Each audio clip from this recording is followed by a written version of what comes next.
I'm now joined by Tony Myers, a man who knows much more about tyumen than I do, somebody who's been living here as an expat for 4 years. So tell me, in the 4 years that you've been here, what has changed around the city? Have you noticed any changes at all, in fact? Well, the obvious changes are all the buildings that have gone up in the past 4 years. There's been a growth from the oil money in terms of oil company buildings, but also apartment blocks, shopping centres, as you mentioned, cinemas. There were no cinemas here, I think, only, 10 years ago. But along with that has come a growth in self-confidence. The city itself has become more self-confident. The people feel confident in themselves about who they are and their role in Russia. But do you feel that they're more open as well, and do you feel that you find easier contact with them as somebody who's a foreigner? Did you used to struggle with this, and is it becoming easier now? The people here have always been very open and friendly to foreigners. Well, I have found this anyway.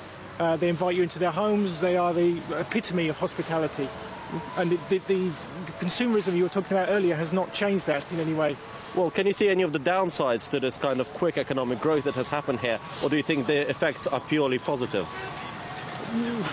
I'm not sure there are any downsides. The world economic crisis has affected a number of jobs here in the banking industry, I know, in the building industry. People have lost their jobs, but they haven't lost hope. That's what I'm saying about the confidence. They're still very confident.